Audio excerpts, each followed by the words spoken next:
하나님의 말씀 보겠습니다. 마태복음 6장 9절에서 13절까지 말씀입니다. 마태복음 6장 9절로 13절까지 교도가며 말씀 봉독하겠습니다. 그러므로 너희는 이렇게 기도하라. 하늘에 계신 우리 아버지여, 이름이 거룩히 여김을 받으시오며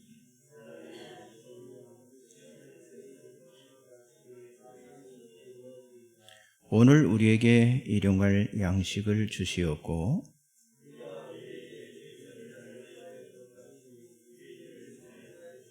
다같이 우리를 시험에 들게 하지 마시옵고 다만 악에서 구하시옵소서.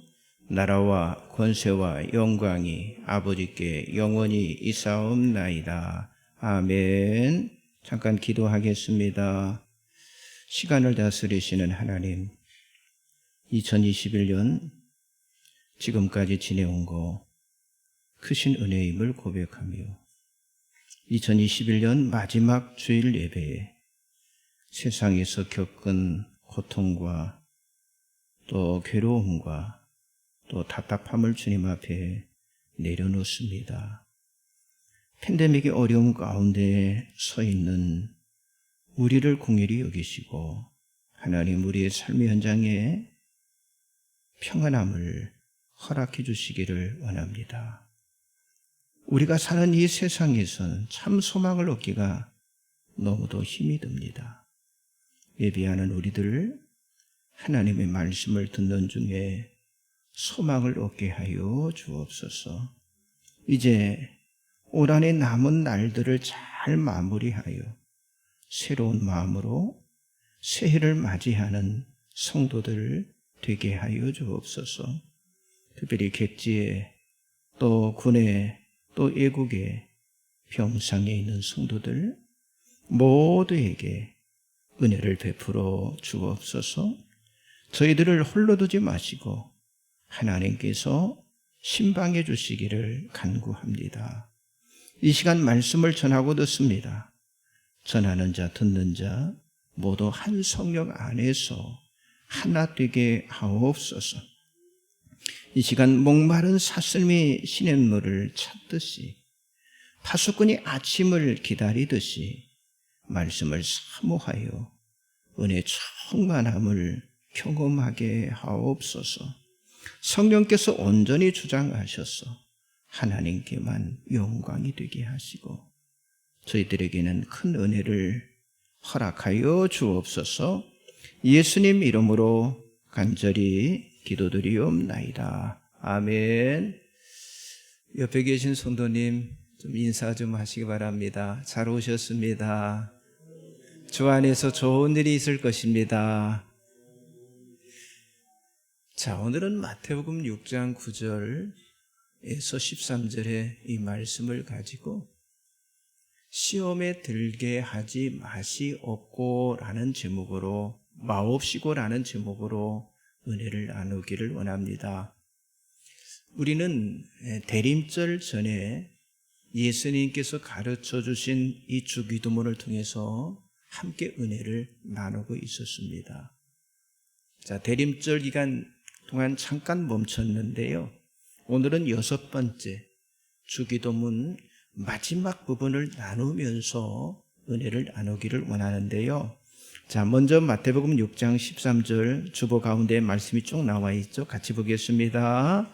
우리를 시험에 들게 하지 마시옵고 다만 악에서 구하시옵소서.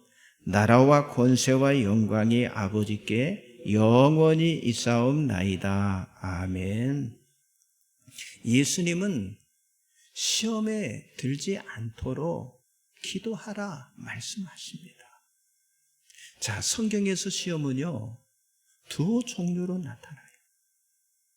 신앙의 연단을 위해서 하나님의 주권적인 역사로 인간에게 내리신 시험, 테스트가 있고요. 또 인간 스스로 욕심에 이끌려 꼬임에 넘어가는 시험, 템프테이션이라고 하죠. 그 시험이 있습니다. 그러니까 전자는 하나님이 허락하시는 시련의 의미이고, 또 후자는요, 사탄의 유혹이다, 이렇게 말할 수 있어요. 자, 그러므로 우리는 기도할 때 이 둘에 대한 아주 분명한 분별력을 가지고 있어야 하고요, 아울러 시련과 유혹에서 승리할 수 있도록 우리가 기도를 해야만 합니다. 자, 하나님으로부터 오는 시험은요, 모리아 산에서 아브라함을 시험하셨던 것처럼 하나님이 직접 시험을 하시는 것과 또 욥을 시험하셨던 것처럼 사탄에게 허용하시는 그런 시험이 있습니다. 아무튼 하나님이 직접 주시는 시험이든 아니면 사탄에게 허락하신 시험이든 이 모두는요, 우리의 영을 새롭게 하며 그리고 죄로부터 우리를 정결하기 위한 것이고, 더 나아가서 궁극적으로는요, 우리의 영혼을 구하기 위한 것이라고 하는 사실이죠. 그래서 오늘은 이 시험에 대해서 더 깊이 우리가 살펴보기를 원하는데요, 첫째는요, 하나님이 주시는 시험이 있다고 하는 거예요. 자, 잠언 17장 3절 말씀 나와 있죠? 같이 봅니다. 도가니는 은을, 풀무는 금을 연단하거니와 여호와는 마음을 연단하시느니라. 이사야서 48장 10절 같이 봅니다. 보라, 내가 너를 연단하였으나 은처럼 하지 아니하고 너를 고난의 풀무불에서 택하였노라. 자, 용광로에서 쇠를 녹이고요, 그리고 망치로 때리는 그 이유는요, 불순물을 제거하고요, 단단하게 만들기 위한 것입니다. 자, 우리 눈에는 보이지 않지만 현미경으로 보면 다 드러나듯이, 자, 우리의 영혼의 이 죄악은요, 육체의 눈으로는 분별할 수 없지만은요, 하나님의 눈으로는요, 아주 적나라하게 다 보이는 거라고 하는 거죠. 그래서 하나님께서 바로 이러한 영혼의 불순물을 제거하시는 그 방법은요, 바로 이 고난의 이 풀무불, 바로 용광로라고 하는 거예요. 자, 다니엘서 12장 10절을 같이 한번 봅니다. 많은 사람이 연단을 받아 스스로 정결하게 하며 희게 할 것이나 악한 사람은 악을 행하리니 악한 자는 아무것도 깨닫지 못하되 오직 지혜 있는 자는 깨달으리라. 스가랴서 13장 9절, 내가 그 3분의 1을 불 가운데서 던져 은같이 연단하며 금같이 시험할 것이라. 그들이 내 이름을 부르리니 내가 들을 것이며 나는 말하기를 이는 내 백성이라 할 것이요 그들은 말하기를 여호와는 내 하나님이시라 하리라. 자, 여기 다니엘서, 여기 스가랴서에 읽은 말씀은요, 마지막 때의 징조에 대한 그런 말씀입니다. 그런데 그 마지막 때 연단을 받는, 시험을 받는 사람의 특징은 뭐냐? 여호와의 이름을 부르는 자들이라고 하는 거예요. 여기 그랬죠? 그들이 내 이름을 부르리니. 그런데 내 이름을 부를 때, 그 이름을 부를 때 어때요? 하나님께서 들으시겠다고 하는 거예요. 자, 오래전에 우리나라가 정말 못 먹고 못 살 때 고아들을요, 다 외국으로 다 입양을 시켰습니다. 바로 그 시절에 어느 날 우리가 잘 알죠? 이어령 박사님, 이어령 박사가 미국으로 가는 비행기를 탔어요. 근데 그 비행기가 입양할 아이들과 같이 타고 가는 그런 비행기였어요. 그런데 그 아이들이 고아원에서 자신들을 돌보던 언니, 또 자신들을 돌보던 누나, 그 이름을 부르면서 우는 것을 이 이어령 박사가 본 거예요. 그래서 그 아이들을 보면서 자기도 울음을 멈출 수가 없었다고 하는 거예요. 자, 아이들이 울어서가 아닙니다. 엄마, 아빠가 없어서 언니와 누나를 부를 수밖에 없는 그 아이들의 그 처지를 보면서 너무도 불쌍해서 같이 울었다고 하는 거예요. 자, 여러분, 우리들이 하나님을 믿든 믿지 않든 누구나 고난 가운데 있을 수가 있습니다. 자, 그러나 중요한 것은요, 그 고난 가운데 부를 수 있는 이름이 과연 무엇이냐고 하는 거예요. 자, 누구나 다 고난 가운데 있을 수 있지만 중요한 것은요, 그 고난 속에서 부를 수 있는 이름이라고 하는 거예요. 여러분 가운데 정말 여러분이 고난 가운데 있을 때 그때 부를 수 있는 그 이름을 가지고 계신 분이 있습니까? 아니, 심령의 곤고함과 정말 인생의 회의가 있습니까? 그렇다면 그 가운데서 부르는 그 이름이 과연 무엇냐고 하는 거예요. 그 이름이 무엇냐고 하는 거예요. 바로 그 이름이 하나님이 되어야 할 줄 믿습니다. 자, 언제든지 부를 수 있는 하나님이 계시다고 하는 거.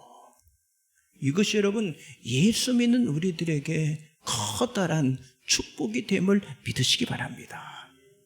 그러므로 시험을 당했을 때는요, 그렇죠, 먼저 절망과 좌절이 찾아오더라도 이것을 물리치고 여러분 기쁘게 여기시기 바랍니다. 자, 야고보서 1장 2절을 같이 봅니다. 내 형제들아, 너희가 여러 가지 시험을 당하거든 온전히 기쁘게 여기라. 베드로전서 4장 12절 13절, 사랑하는 자들아, 너희를 연단하려고 오는 불시험을 이상한 일 당한 것 같이 이상히 여기지 말고 오히려 너희가 그리스도의 고난에 참여하는 것으로 즐거워하라. 이는 그의 영광을 나타나실 때 너희로 즐거워하고 기뻐하게 하려 함이라. 이겨내라고 하는 거예요. 기쁘게 여기라고 하는 거예요. 옆 사람 좀 인사하시기 바랍니다. 하나님 주시는 연단을 잘 통과합시다. 그렇습니다. 하나님 주신 것은요, 그냥 기쁨으로 잘 통과하면 되는 거예요. 두 번째는요, 인간이 자초하는 시험이 있습니다. 템프테이션이죠. 명확히 말하면 인간이 자초하는 그런 시험이라고 하는 건요, 사탄과 인간의 합작품이다, 이렇게 말할 수 있어요. 자, 사탄은요, 하나님의 걸작품인 인간을 타락시켜서 자신의 나라를 확장을 시키려 하고 있는 거예요. 자, 하나님께 주신 신적인 성품인 이 자유의지를 가지고 인간이 처음 선택한 것이 뭡니까? 안타깝게도 죄의 유혹을 따르는 것을 인간이 선택한 거예요. 자, 야고보서 1장 13절 14절 같이 봅니다. 사람이 시험을 받을 때 내가 하나님께 시험을 받는다 하지 말지니 하나님은 악에게 시험을 받지도 아니하시고 친히 아무도 시험하지 아니하시니 오직 각 사람이 시험을 받는 것은 자기 욕심에 끌려 미혹됨이니. 자, 야고보 사도는요, 사람이 시험을 받는 것은요, 그것은 하나님이 시험하는 것이 아니라 자기 욕심에 끌려서 미혹된 것이다 라고 아주 분명하게 언급을 하고 있어요. 물론 여기서의 시험은요, 우리가 지금 첫 번째 맡은 그 말씀 나눴던 테스트가 아니에요. 그 테스트의 시험이 아니라 유혹으로서의 바로 시험이라고 하는 거예요. 즉, 아담처럼 사람들이 죄와 욕심에 스스로 이끌려서 결국 뭐예요? 유혹을 자초하게 된다고 하는 거예요. 자, 여러분, 성경 보면요, 우리가 욕심을 가졌다고 해서 저주하지 않습니다. 아니, 누구나 다 욕심은 가질 수가 있잖아요. 중요한 것은요, 그 욕심대로 그냥 자기 자신을 방치하느냐, 아니면 믿음으로 욕심과 싸우느냐, 여기에 결과가 달라지는 거예요.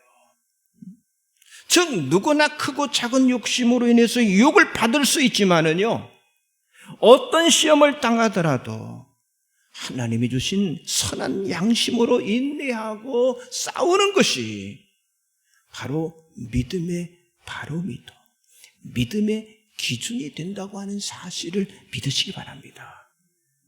자, 예수님께서 제자들에게 누가복음 22장 40절에 보면요, 유혹에 빠지지 않게 깨어 기도하라라고 말씀을 하셨어요. 자, 이 말씀은 오늘 주님께서 가르쳐주신 이 기도인 우리를 시험에 들게 하지 마시옵과 같은 말씀입니다.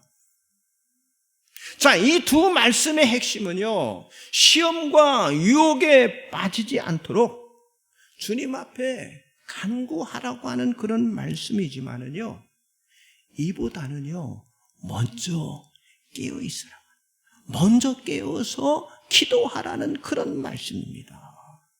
분명 하나님께서는요, 우리가 기도할 때 우리의 기도를 들어주십니다. 문제는 뭐예요? 우리가 깨어서 기도를 하지 않는다고 하는 거예요. 심지어 내 앞에 문제가 닥쳐왔는데도 기도해야 하잖아요. 근데 기도해야 하는 조차 깨닫지 못할 때가 우리들에게 있다고 하는 거죠.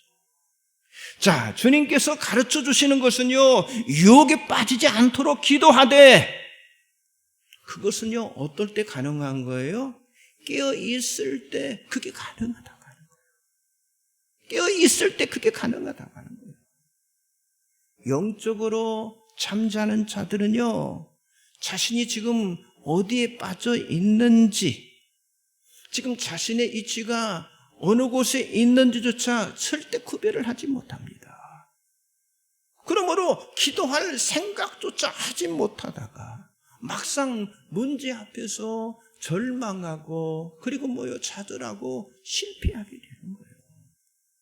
자, 우리가요, 욥기의 말씀을 통해서 참 우리가 은혜를 많이 받잖아요.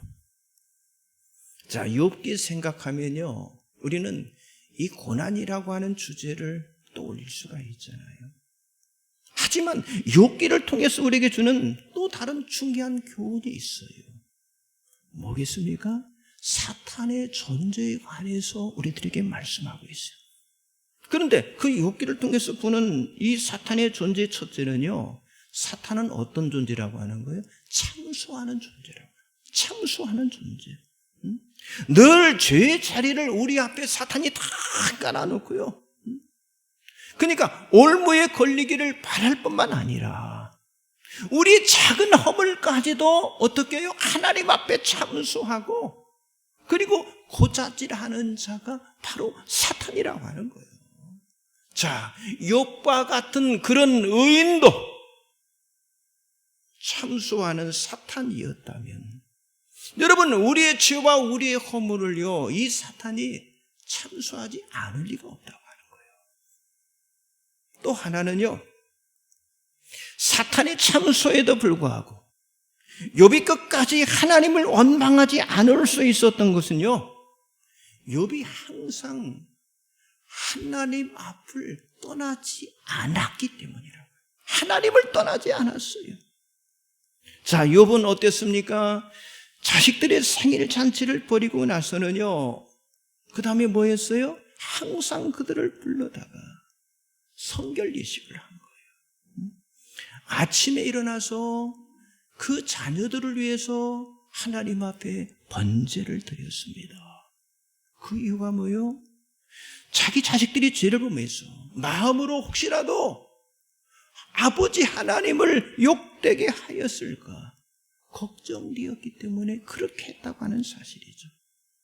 그런데 성경은 이런 욥에 대해서 욥의 행위가 항상 이러하였더라라고 말씀하고 있거든요. 여러분, 이처럼 깨어 있었다는 것은요, 언제나 항상 하나님 앞에 있었다는 거. 하나님 앞에 있어요. 그렇죠. 사랑하는 연인들이 자나깨나 애인 생각을 하듯이 우리는 자나깨나 하나님만 생각을 해야 할 줄 믿습니다. 그래서 무슨 일을 하거나 무슨 결정할 때마다 항상 하나님의 법도를 생각하고 적용하라고 하는 거예요. 자, 여러분, 다윗의 위대함이 어디에 있습니까? 자, 어린 아이들에게 다윗의 위대함을 이야기하면 딱 아이들이 그럴 거예요. 아, 골리앗을 무찔렀다, 이렇게. 골리앗을 떠올리죠. 하지만 다윗의 위대함은요, 다윗의 그 용맹에 있지 않습니다. 용맹에 있지 않아요. 실제로 다윗이 이 골리앗과의 싸움 이후에 전장에서 싸우는 장면이 성경에는 나타나 있잖아요. 등장하지 않습니다. 성경이 싸움과 관련하여 다윗에 대해서 언급하고 있는 것은요, 그가 싸움에 나가기 전에 항상 하나님 앞에 물었다는 거예요. 하나님 앞에 기도함으로 물었다고 하는 거예요. 그런데 이런 다윗이 밧세바의 유혹에 빠졌던 것은요, 전장에 나갈 것을 하나님 앞에 묻지 않고 자기 신하의 말대로 편안히 궁에서 쉬는 그 시간을 가질 때 결국 뭐예요? 사탄의 빌미를 주게 되었다고 하는 사실이죠. 늘 하나님 앞에 끼어 있었던 그 다윗이 그 편안함의 그 유혹 앞에서 기도하는 것을, 하나님 앞에 기도하는 것을 한순간에 잃어버린 거예요. 따라서 우리가 하나님께 기도해야 하는 것은요, 단지 유혹에 빠지지 않기를 바라는 그런 낮은 차원의 기도가 아니라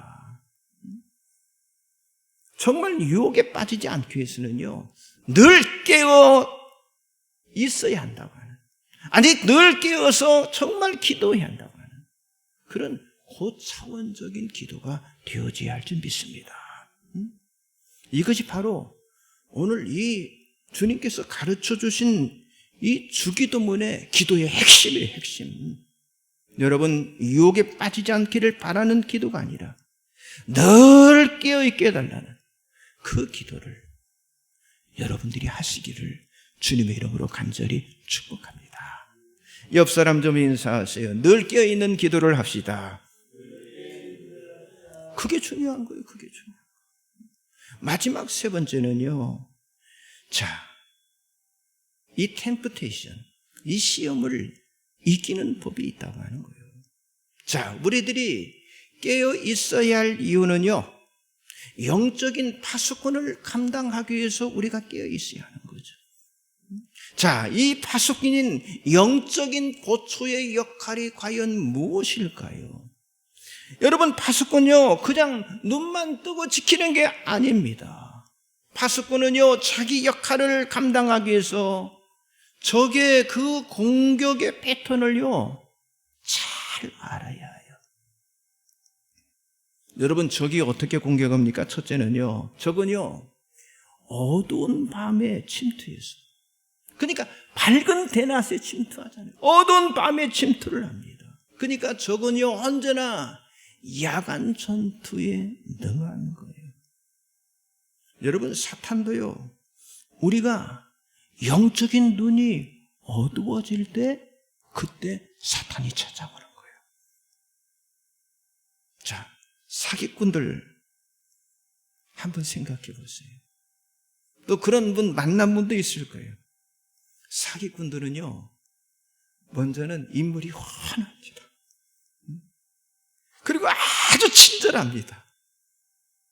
그리고 사기꾼들은요, 입담이 얼마나 좋은지 몰라요. 그게 사람들이 그냥 넘어가는 거예요. 여러분, 그렇습니다. 우리의 영적인 눈이 어두우면요, 사탄이 어떻게 찾아와요? 광명의 천사로 찾아온다니까요. 영적인 눈이 어두울 때 사탄이 이 광명의 천사를 가정해서 찾아오게 되는 거예요. 군인들이요, 야간 투시경이라는 장비를 사용해서 적을 식별합니다. 그러니까 이 야간 투시경으로 보면요, 밤에도 별빛과 같은 약한 그런 빛만 있어도 나처럼 환하게 적을 식별할 수가 있는 거예요. 여러분, 마찬가지입니다. 말씀과 기도의 안경인 이 야간 투시경을 우리가 딱 쓰고 있으면요, 악한 영의 역사를요, 우리가 어떻게 해요? 구분할 수가 있다고 하는 거예요. 그래서 성경 디모데전서 4장 5절에 보면 하나님의 말씀과 기도로 거룩하여짐이라 라고 성경이 말씀하고 있어요. 또 여러분, 군인들이 자신이 가지고 있는 무기를 평소에 잘 훈련해야 정말 유사시에 그걸 써먹을 수가 있어요. 여러분, 이 하나님의 말씀, 이 하나님의 말씀은 말씀의 검이라고 그랬어요. 말씀의 검도 마찬가지인데요, 이 말씀은 하나님의 전신갑주 중에서 아주 유일한 공격 무기가 바로 하나님의 말씀입니다. 즉 말씀은요, 적을 식별하는 무기이기도 하지만은요, 식별한 적을 물리치는 공격용의 무기도 된다고 하는 사실이죠. 여러분, 군인이 총을 잘 쏴야 하듯이 성도는요, 이 말씀의 검을 잘 다루어야 한다고 하는 거예요. 여러분, 늘 갈고 닦으시기 바랍니다. 둘째로, 이 파수꾼은요, 적으로부터 자기 자신을 노출시켜서는 안 됩니다. 자, 우리는 마귀가 영적인 존재이기 때문에 모든 것을 알고 우리를 공격한다라고 그렇게 많은 사람들이 생각을 해요. 하지만 마귀는요, 전지전능한 존재가 아닙니다. 그러니까 많은 그리스도인들이 착각하는 거예요. 착각을 하고 있어요. 여러분, 전지전능하신 분은 누구밖에 없는 거예요? 하나님 한 분밖에 없어요. 마귀는요, 제한된 능력으로 이게 마귀가 활동을 해요. 자, 마귀가 공격하는 것은요, 겉으로 드러난 행동을 보기도 하지만은 이 마귀는요, 무엇보다도 사람의 마음의 상태의 변화를 읽는 힘을 가지고 있어요. 사람의 마음의 상태를, 그걸 읽는 힘을 가지고 있다니까요. 그러니까 마귀에게 쉽게 마음을 보여주지 않는 게 중요한 거예요. 마음 보여주지 않는 게 뭐겠어요? 강남신 권사님, 뭐겠어요? 마음 보여주지 않는 거. 그게 뭐겠어요? 그게 뭐냐? 분노. 해보세요. 당장 마귀가 와서 딱 이제 하나 돼서 이제 공격하는 거죠. 짜증, 미움, 시기, 자랑, 다툼, 비방, 이런 것들을요, 마귀에게 보여주지 않는 게 그게 중요하다고 하는 거예요. 여러분, 봄꽁이 제 울음에 죽는다는 말이 있잖아요. 그러니까 옛날에 봄이 되면 사람들이 꽁 사냥을 많이 했다고 합니다. 그런데 이 꽁이요, 이게 덤불 같은데 이런 데 숨어 있고 또 이 색깔도 구분하기 어렵잖아요. 그래서 사냥꾼이 이 꽁을 찾는다고 하는 건 거의 불가능하다고 하는 거예요. 그런데 사냥꾼은요, 꽁을 찾느라 애를 쓰지 않아도 돼요. 그냥 꽁이 있을 만한 곳을 지나가면 지가 놀래가지고, 지가 조바심이 나가지고 먼저 꽁이 놀라는 거예요. 그래서 푸덕거리고 울면서 날아가 버립니다. 그러니까 찾기 쉬운 거예요. 여러분, 이처럼 두려움은 마귀의 신방의 표적이 되는 거예요. 옆 사람 좀 인사하세요. 두려워하지 맙시다. 두려움이 마귀의 신방의 표적이 된다니까요. 근데 이 두려움의 원인은 뭐예요? 죄와 불신앙 때문입니다. 항상 작은 일에 근심하고 가장 초조해 하면서 온갖 걱정을 하는 사람이 있잖아요. 여기도 그런 사람이 있으려나 모르겠어요. 그런 사람이 마귀의 표적이 되기가 십상입니다.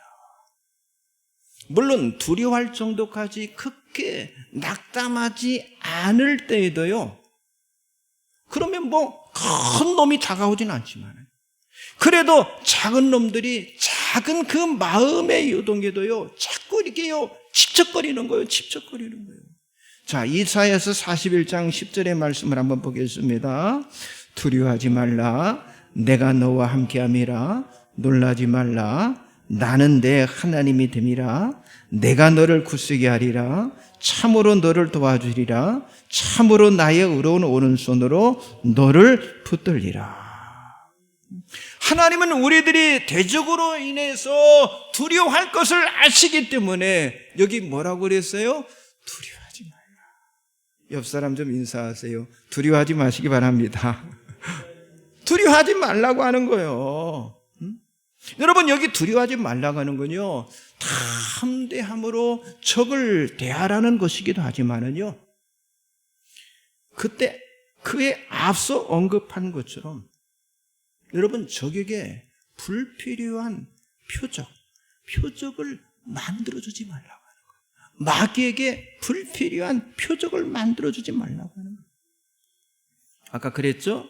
봄콩이 제 울음에 죽듯이 어리석게 마귀에게 자신의 그 속마음을요, 절대로 노출시키지 말라고 하는 거예요. 셋째는요, 파수꾼의 역할 중 가장 어려운 건 뭔지 아십니까? 내부의 적입니다. 내부의 적. C.S. 루이스가 이런 말을 했어요. 지하실에 쥐가 있을 경우 불시에 쳐들어가면 쥐를 볼 공산이 크다. 그러나 갑자기 문을 연다고 해서 쥐가 생겨난 것이 아니라 쥐가 단지 숨을 겨를이 없어진 것뿐이다. 마찬가지로 누가 갑자기 도발한다고 해서 내가 성질 부리는 사람이 되는 것은 아니다. 원래 성질 부리는 사람임이 드러날 뿐이다. 이런 얘기를 했어요. 무슨 말인지 아시겠어요? 네?